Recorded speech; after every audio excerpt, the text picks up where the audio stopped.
खबर बहुत बड़ी है दोस्तों। राहुल गांधी, जिन्हें 2 साल की सजा सुनाई गई थी मानहानि के मामले में, मोदी सरनेम के तौहीन के मामले में, उनकी सांसदी चली गई, उनका घर भी चला गया। उस मुद्दे को लेकर अब राहुल गांधी अपनी आखिरी उम्मीद सुप्रीम कोर्ट के सामने पहुंचे हैं और सुप्रीम कोर्ट में उनका मामला सुन रहा है ये शख्स, chief justice of India DY Chandrachud, जिनके कई फैसलों, जिनके कई बयानों से मोदी सरकार को मिर्ची लगी है। कई मुद्दों पर DY चंद्रचूड़ जो हैं वो मोदी सरकार को लगातार आईना दिखा रहे हैं और अब DY चंद्रचूड़ की अदालत के सामने राहुल गांधी पहुंचे। और आज की बड़ी खबर क्या है दोस्तों? बड़ी खबर यह है कि गुजरात सरकार और याचिकाकर्ता पूर्णेश मोदी को सुप्रीम कोर्ट ने नोटिस जारी किया है। बात यहां नहीं रुकती, अब इस मामले की सुनवाई 4 अगस्त को होगी। राहुल गांधी ने बहुत ही बारीकी से अपनी दलीलें तैयार की हैं और मैं चाहूंगा कि आप उन दलीलों को जरूर सुने कुछ देर बाद। मगर सबसे पहले दोस्तों, आपके स्क्रीन पर दरअसल ये खबर क्या है मैं आपको पढ़ के सुनाना चाहता हूं ताकि आप समझ जाएं कि हम किसकी बात कर रहे हैं। सुप्रीम कोर्ट ने गुजरात उच्च न्यायालय के आदेश को चुनौती देने वाली कांग्रेस नेता राहुल गांधी की याचिका पर गुजरात सरकार और अन्य को नोटिस जारी किया है, जिसमें आपराधिक मानहानि मामले में उनकी सजा पर रोक लगाने से इनकार कर दिया गया था। इस मामले में सूरत अदालत ने मोदी उपनाम टिप्पणी पर राहुल गांधी को 2 साल जेल की सजा सुनाई थी। मामले की सुनवाई अब 4 अगस्त को होगी। राहुल की ओर से पेश वकील अभिषेक मनु सिंघवी ने 18 जुलाई को मामले का उल्लेख किया था और याचिका पर तत्काल सुनवाई करने का अनुरोध किया था, जिसके बाद प्रधान न्यायाधीश DY चंद्रचूड़ की अगुवाई वाली पीठ याचिका पर सुनवाई के लिए सहमति हो गई। इससे पहले कि मैं आपको बतलाऊं कि राहुल गांधी अपने कौन से 5 अचूक दलीलें पेश करने वाले हैं सुप्रीम कोर्ट में, मैं आपसे कुछ सवाल पूछना चाहता हूं। बृजभूषण शरण सिंह ये वो व्यक्ति है जिसने खुलेआम कैमरे के सामने ये कबूल किया था कि मैंने एक व्यक्ति की हत्या की थी। बृजभूषण शरण सिंह जिसके खिलाफ पुलिस की चार्जशीट है कि उसने महिला पहलवान जो कि देश की आन बान और शान है उन्हें मोलेस्ट किया, उनके साथ जबरदस्ती की। यह दिल्ली पुलिस की चार्जशीट है, मेरे शब्द नहीं है। मगर बृजभूषण शरण सिंह अब भी संसद के अंदर हैं। राहुल गांधी जिसका सिर्फ यह गुनाह था कि वो मोदी सरकार को कटघरे में रखते हैं, बार बार कटघरे में रखते हैं, अहम मुद्दों पर चेतावनी देते हैं और वो अहम मुद्दे सही साबित हो जाते हैं, उस राहुल गांधी को आपने बाहर कर दिया। उस राहुल गांधी की गलती यह थी दोस्तों कि जैसे ही उसने लोकसभा में प्रधानमंत्री नरेंद्र मोदी के परम मित्र गौतम अडानी पर सवाल उठाया, पहली बात उनकी स्पीच को करीब 18-19 जगह से नोच दिया गया था और दूसरी बात उसके बाद उनके खिलाफ जो मानहानि वाला मामला था उसकी प्रक्रिया तेज हो गई। नतीजा यह हुआ कि 2 अदालतों ने उन्हें सजा सुनाई, पहले सूरत की अदालत और उसके बाद गुजरात हाई कोर्ट। और दोनों ही जजेस, एक जज माया कोडनानी के वकील थे और दूसरे जज अमित शाह के वकील थे। और मैं स्पष्ट कर दूं, मैंने ये जो जानकारी दी आपको, मैं बिल्कुल नहीं कह रहा हूं कि उनके वकील होने की वजह से कोर्ट के फैसले पर कोई फर्क पड़ा। अलबत्ता मैं आपको याद दिलाना चाहूंगा कि गुजरात हाई कोर्ट ने जब अपना फैसला सुनाया था तो उसमें क्या दिक्कत थी। वो वीर सावरकर की बात करने लग गए। उन्होंने कहा कि वीर सावरकर के रिश्तेदार ने राहुल गांधी के खिलाफ केस किया है। क्या उस केस में राहुल गांधी को सजा मिली? नहीं। तो ऐसे में जज साहब उसका जिक्र क्यों कर रहे थे? यह भी कहा गया कि राहुल गांधी सीरियल ऑफेंडर है, यह मामला दर्ज है, वो मामला दर्ज है, मगर इन किसी भी मामले में राहुल गांधी को सजा नहीं मिली। एक जज का काम होता है कि वो तथ्यों पर बात करे। राहुल गांधी ये तमाम बातें अपनी दलीलों में कहने वाले हैं। वो दलीलें क्या हैं? बस थोड़ा सा और इंतजार आपके सामने दोस्तों। मगर यकीन मानिए दोस्तों, एक ऐसा देश जहां बृजभूषण शरण सिंह संसद में बने रहते हैं, सैयद शहाबुद्दीन, अतीक अहमद, मुख्तार अंसारी, ये वो तमाम नाम हैं जिन्हें डिस्क्वालिफाई नहीं किया गया था दोस्तों। संसद में इन्होंने अपनी सांसदी पूरी की।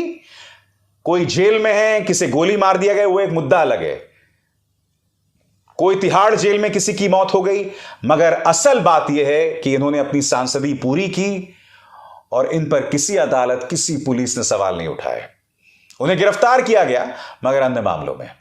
बहरहाल, अब आपके जहन में वो उत्सुकता होगी कि सुप्रीम कोर्ट के सामने राहुल गांधी क्या दलील पेश करने वाले हैं। न्यूज क्लिक के लिए मैंने एक कार्यक्रम किया था दोस्तों, मैं चाहूंगा आप ध्यान से सुने कि वो क्या दलीलें, और आप खुद मन बनाइए कि क्या राहुल गांधी सुप्रीम कोर्ट में सफल होने वाले हैं। सुनिए आपके पूरे स्क्रीन पर। राहुल गांधी ने कहा है, मोदी एक अपरिभाषित अनाकार समूह।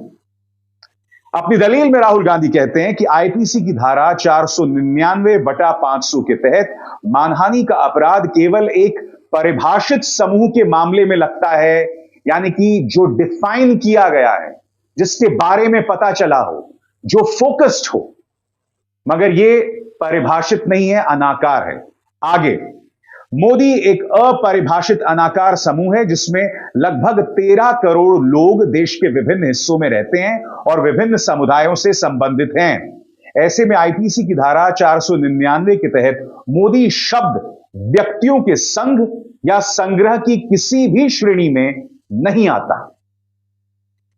यह पहला तर्क है राहुल गांधी का। दूसरा तर्क आपके स्क्रीन पर, टिप्पणी शिकायतकर्ता के खिलाफ नहीं थी। राहुल गांधी साफ तौर पर कह रहे हैं, शिकायतकर्ता हैं पूर्णेश मोदी। जब उनके खिलाफ कुछ कहा ही नहीं मैंने, तो फिर वो मामला लेकर अदालत क्यों पहुंचे? क्या कहते हैं आपके स्क्रीन पर, रैली में ललित मोदी और नीरव मोदी का जिक्र करने के बाद सभी चोरों का उपनाम एक जैसा क्यों होता है, कहा गया था। यह टिप्पणी विशेष रूप से कुछ खास व्यक्तियों को संदर्भित करती है, कुछ खास व्यक्तियों के बारे में है, और शिकायतकर्ता पूर्णेश ईश्वर भाई मोदी को उक्त टिप्पणी से बदनाम नहीं किया जा सकता। मतलब यह टिप्पणी पूर्णेश मोदी को लेकर नहीं की गई थी, इसीलिए उनके आरोप गलत हैं। मैं आपको यह भी बताना चाहूंगा कि ललित मोदी ने भी एक ट्वीट किया था जिसमें उन्होंने कहा था कि मैं अब राहुल गांधी को घसीटूंगा ब्रिटेन की एक अदालत में। मैं आपसे एक सवाल पूछना चाहता हूं, क्या ललित मोदी ओबीसी से आते हैं? बिल्कुल नहीं आते हैं, वो ओबीसी समुदाय से नहीं है। राहुल गांधी ने ललित मोदी, नीरव मोदी के बारे में जिक्र किया था और फिर उन्हें जोड़ दिया था देश के प्रधानमंत्री नरेंद्र मोदी से। तो प्रधानमंत्री ने तो कुछ कहा नहीं। ललित मोदी शिकायत कर रहे हैं, मगर ललित मोदी का शिकायत करना बीजेपी के लिए शर्मनाक होने वाला है। क्यों? वो इसलिए होने वाला है क्योंकि ललित मोदी भगौड़ा है। ललित मोदी से भारतीय जनता पार्टी खुद को दूर रखना चाहती है और ऐसा व्यक्ति कहीं ना कहीं भाजपा के राजनीतिक हथियार के तौर पर सामने उभर कर आ रहा है। यह जबरदस्त शर्मिंदगी की सबब है और मोदी शाह के लिए एक नया सिरदर्द। आगे दोस्तों, तीसरा तर्क, शिकायतकर्ता ने यह नहीं बताया कि वो इस बयान से कैसे प्रभावित हुए। पूर्णेश मोदी से सीधा सवाल है, और सवाल क्या है? शिकायतकर्ता के पास केवल गुजरात का मोदी उपनाम है, जिसने न तो दिखाया गया है और न ही किसी विशिष्ट या व्यक्तिगत अर्थ से पूर्वाग्रस्त या क्षतिग्रस्त होने का आरोप लगाया गया है। तीसरा, शिकायतकर्ता ने स्वीकार किया कि वो मोड़ वाणिका समाज से आता है। ये शब्द मोदी के साथ विनिमय नहीं है और मोदी उपनाम विभिन्न जातियों में मौजूद है, यानी कि फोकस्ड शिकायत नहीं है। यह तर्क जो है कहीं ना कहीं राहुल गांधी के वकील chief justice of India DY Chandrachud की अदालत में रखने वाले हैं। चौथी बात, बदनाम करने का कोई इरादा नहीं। टिप्पणी 2019 के लोकसभा चुनाव अभियान के दौरान दिए गए एक राजनीतिक भाषण का हिस्सा थी। इसके जरिए शिकायतकर्ता को बदनाम करने का कोई इरादा नहीं था, इसीलिए अपराध के लिए मानवीय कारण का अभाव है। और आखिरी और पांचवी दलील राहुल गांधी की आपके स्क्रीन पर, उच्च न्यायालय ने मानने में गलती की कि अपराध के लिए कठोरतम सजा की जरूरत है। लोकतांत्रिक राजनीतिक गतिविधि के दौरान आर्थिक अपराधियों और प्रधानमंत्री नरेंद्र मोदी की आलोचना करने वाले एक राजनीतिक भाषण को नैतिक अधमता का कार्य यानी मॉरल टर्पिट्यूड का काम माना गया। इसमें कठोर सजा मिलना गलत है। राजनीतिक अभियान के बीच में खुलकर बोलने की आजादी होनी चाहिए। अगर ऐसा नहीं होता तो लोकतंत्र के लिए खतरा हो जाएगा। मामला सुप्रीम कोर्ट पहुंच गया है दोस्तों, और यकीन मानिए ये सरकार पूरे जोर आजमाइश में है। वो चाहते हैं कि राहुल गांधी का करियर खत्म हो जाए, क्योंकि राहुल गांधी दो लोगों के लिए असहज बन रहे हैं। पहला, आरएसएस। राहुल गांधी वो शख्स हैं जो अपने परदादा के बाद कांग्रेस के वो पहले नेता हैं जो लगातार कट्टरवादी हिंदुत्व पर हमला बोलते रहे, आरएसएस पर हमला बोलते रहे। इतने हमलावर तो उनकी दादी या उनके पिता भी नहीं थे। उल्टा उनकी दादी और पिता दोनों पर यह आरोप लगा कि उन्होंने आरएसएस के साथ समझौता भी किया कई मुद्दों पर। मगर राहुल गांधी ऐसे नहीं, और यही वजह है कि आरएसएस उनसे नफरत करती है। और फिर प्रधानमंत्री की कमजोर नब्ज पर राहुल गांधी बार बार हमला बोलते हैं। इस वक्त मौजूदा भारत में, मौजूदा राजनीति में कोई भी ऐसा नेता नहीं है जो बगैर लाग लपेट के इस कदर हमला बोलता है। ऐसा कोई भी राजनेता नहीं है जिसके खिलाफ इस कदर दुष्प्रचार चलाया जाता है। और आज से नहीं, साल 2010 से। याद कीजिए, 2010 में वो मामला था उड़ीसा का, उड़ीसा की खदानों का, और सामने खड़ा था एक बहुत बड़ा औद्योगिक समूह। राहुल गांधी ने उस पूरे मामले में आदिवासियों का साथ दिया था, और तभी से इस देश के धन्ना सेठ समझ गए थे कि राहुल गांधी जो हैं वो इस देश के औद्योगिक जगत के लिए खतरे हो सकते हैं, क्योंकि वो मामले में ये नहीं देखते कि धन्ना सेठ का साथ देना है। वो सिर्फ मुद्दों को फैक्ट्स पर संबोधित करते हैं। और फिर उनके खिलाफ एक साजिश रची गई उनकी इमेज को बिगाड़ने की, और उसके पीछे भी भारतीय जनता पार्टी के एक नेता और एक वकील का हाथ था, जो अब हमारे बीच जिंदा नहीं है। कहने का अर्थ यह दोस्तों कि राहुल गांधी पर लगातार हमला हो रहा है, और अब जो है हमला परवान चढ़ गया है दोस्तों। इसके बाद अगर सुप्रीम कोर्ट ने भी राहुल के खिलाफ फैसला सुनाया तो राहुल गांधी 8 साल तक सांसदी नहीं कर पाएंगे। हालांकि उन्होंने स्पष्ट कर दिया है, उन्होंने कहा था कि मुझे कोई परवाह नहीं है। याद है आपने उन्होंने क्या कहा था? सुनिए। सवाल पूछना मैं बंद नहीं करूंगा। मैं हिंदुस्तान के लोकतंत्र के लिए लड़ रहा हूं, और मैं हिंदुस्तान के लोकतंत्र के लिए लड़ता रहूंगा। किसी चीज से नहीं डरता हूं, यह सच्चाई है। चाहे मुझे सदस्यता मिले ना मिले, मैं अपना काम करूंगा। अगर ये मुझे परमानेंटली डिस्क्वालीफाई कर दें तो भी मैं अपना काम करूंगा। अगर मुझे रीइंस्टेट कर दें तो भी मैं अपना काम करूंगा। मुझे कोई फर्क नहीं पड़ता मैं पार्लियामेंट के अंदर हूं या बाहर हूं, कहां हूं। मैंने आपसे कहा मुझे अपनी तपस्या करनी है, मैं उसको करके दिखाऊंगा। Disqualify me for life, put me inside jail, I will keep going, I will not stop. तो राहुल ने कहा कि मुझे कोई परवाह नहीं है, मेरी सांसदी चली जाए। और राहुल गांधी बार बार कह रहे हैं।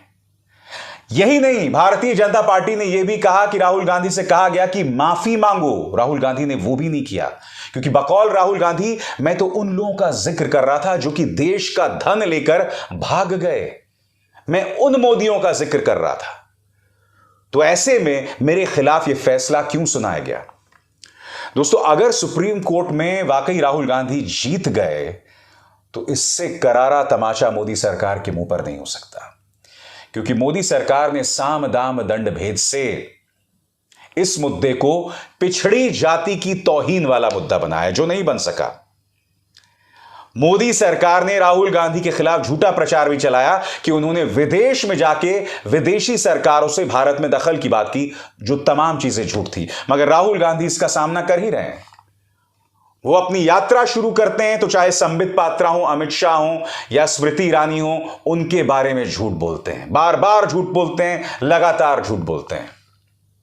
राहुल गांधी की चुनौती यह है, राहुल गांधी को भारतीय जनता पार्टी और आरएसएस ने अपना जानी दुश्मन मान लिया है। क्या यह आदमी राजनीतिक तौर पर बच पाएगा? सवाल यही है दोस्तों।